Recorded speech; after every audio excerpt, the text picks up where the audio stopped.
I'm Costa. I am a practitioner of Ericksonian hypnosis. Hypnosis is seen as something that's more like mind control, manipulation. It's used either on the stage for entertainment, or it's used to steal money from someone, humiliate someone. You think of you're getting sleepy, and so people, when they first hear hypnosis, they have that in mind, what they've seen on television and movies, or at in Vegas. And so people don't give me pushback per se, but people tend to shy away from doing it. But everyone usually is curious because they're like, why are you doing this? You're not a vampire. Do you feel like anyone could be hypnotized, or do you feel like it's a certain type of person, or you have to be open in a certain way? So we all go into trance. We all exist in trance all throughout the day, whether we're driving, listening to music, we're in the shower, in a conversation with someone, we're not really listening to what they're saying. Not me, I listen to all my friends, you know. But so we're all in trance. We're all in this eventual defocus, right? It really just depends on how long we're going to be in it and what's going on in the background while we're in it. And so, yes, everyone can be hypnotized per se, because everyone goes into trance. Your body needs trance. Your body needs to sometimes teeter on that line and exist in this other state of being. And it does it when it wants to sometimes, and sometimes we fight it, and I don't think that's good to fight it, as long as you're safe. And I mentioned driving. I think a lot of us who do drive, you could be on the highway and you know where you're going. You driving for miles, you know your exit, but you're just focused on something totally different. You're not looking at any of the road markers.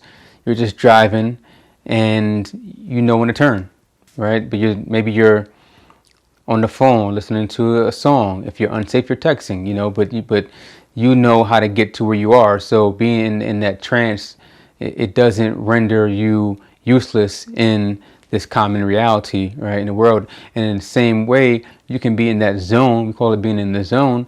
And let's say a car comes close to you, or you hear a siren. Your body and your brain, they're at attention, right? So you're still safe. People think that they come to a hypnotist and they're suddenly unsafe, and they're going to give up the secrets to the the nuclear code, and it won't be any the wiser. But when you hear certain things, your body, your mind will be able to register, like, wait, that doesn't sound right. I don't, what? And I always invite people to sometimes maybe not focus totally on the words that I'm saying, but maybe more so on the sound of my voice.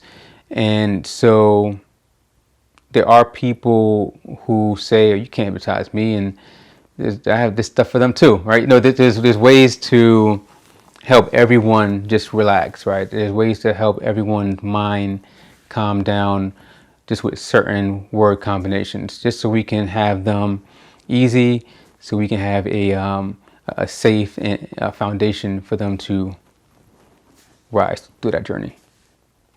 However it happens, sooner or later you are feeling more relaxed, right? And I invite you to relax. I invite you to relax your body, right? I invite you to be aware of what you feel in your body, and that in itself can be relaxing to some people. Definitely your body's relaxed because your body's like, oh, finally, spend time with me.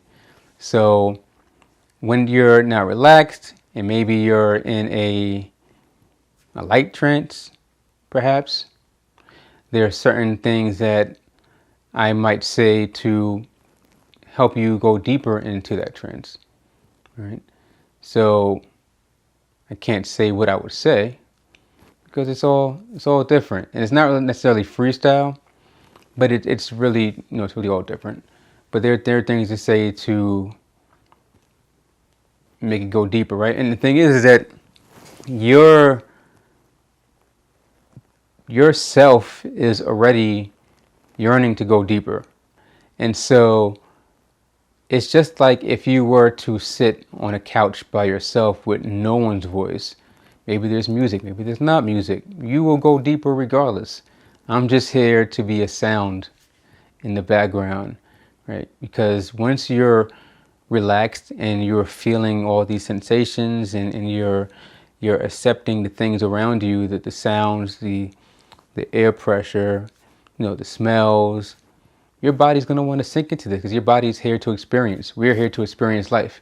And so once we're able to be in a safe space where we're telling our bodies, hey, you're safe now, you don't have to worry about anything, it's going to want to sink in to certain things. And now we're a little bit deeper. Now maybe your eyes are closed. I usually don't tell people to close their eyes or ask them to. Usually people just close their eyes, because that's what you do when you relax sometimes. I have had someone who was in a very deep trance and their eyes were wide open looking at me, wide open, right? Not everyone gets to that level of deep trance, and that's totally fine, right?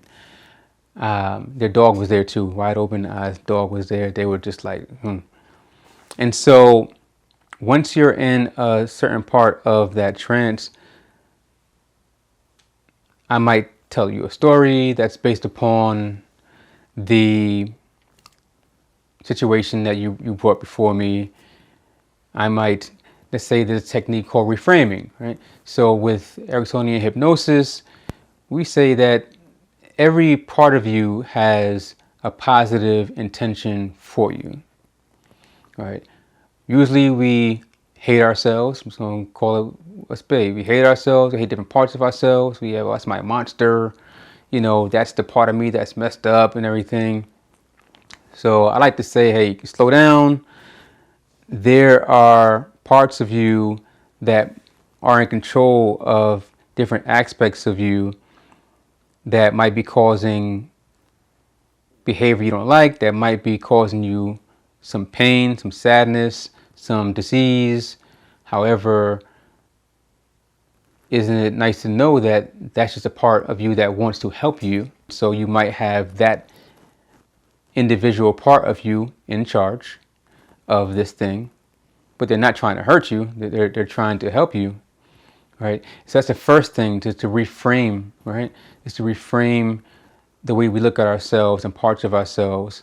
And further along in that technique, we might invite that part of you to come to the party and let them know how you feel, how the you in the present stage feel, and ask them if they can figure out any ways to help you in that same way without doing that same thing.